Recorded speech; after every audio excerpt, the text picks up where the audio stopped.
ઘેરો કાય કુટુંબમાં મારા બાપ જોઈને મીઠો એવો મીઠો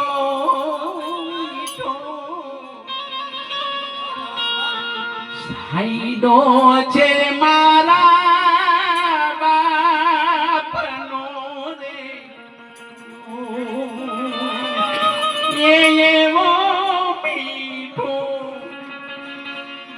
સાઈડો છે મારા બાપનો રે. જય હો. વાહ સાહેબ, જ્યાં સુધી બાપ જીવતો હોય ને ત્યાં સુધી દીકરા એવા આનંદ કરતા હોય, એને સ્વર્ગનું સુખ હોય સાહેબ. દીકરાને જરાય ચિંતા ન હોય સંસારના વ્યવહારની, કારણ કે દીકરાને એટલી ખબર હોય કે વ્યવહાર સાચવવા વાળો મારો બાપ હજી જીવે છે સાહેબ.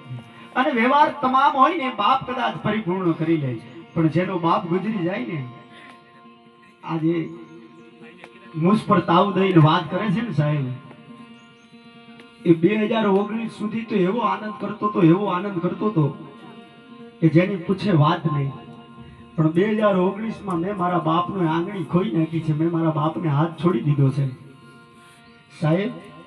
હવે જીવન એટલું બધું કઠિન લાગે છે કે વ્યવહારમાં કેમ ઊભું રહેવું, વ્યવહાર હાચવવો, સંસાર હાચવવો, ઘર ચલાવવું, આવું જવું, આ બધી જે વ્યવહારની વાતો આવે અને એ મારા ખંભે જાય. હું મારા ઘરમાં મોટો છે, બીજો એક મારો નાનો ભાઈ છે, મારે ઘરની વાત ન કેવી જોઈએ, પણ મને અનુભવ થયો છે કે બાપ જેદી ન હોય ને ગાંડો ગેલો, પણ બાપ એ બાપ છે, પિતા એ પિતા છે સાહેબ.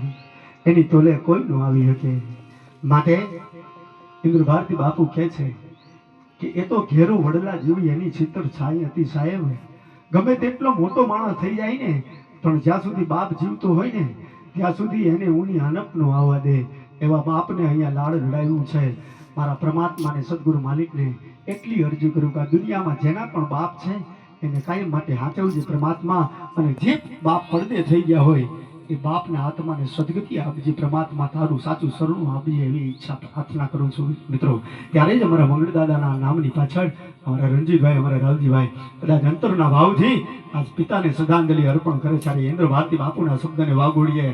એ બાપુ આંગળી પકડી તી મારા બાપની રે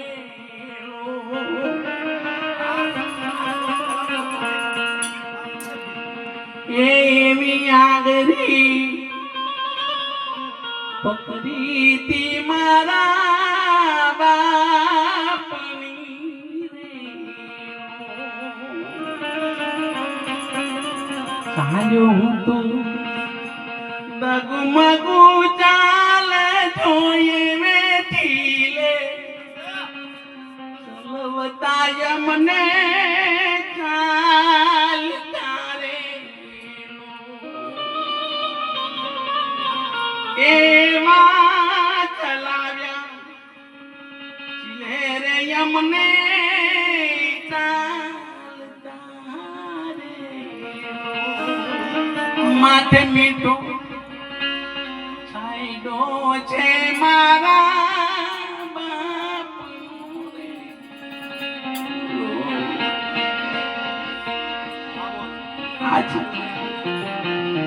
આંગરામાં મારા બાપુજી હારે હું ભજનમાં મારા ભાગુ મામા, મંગર મામા અમને બોલાવતા. એ વખત મને યાદ આવે છે.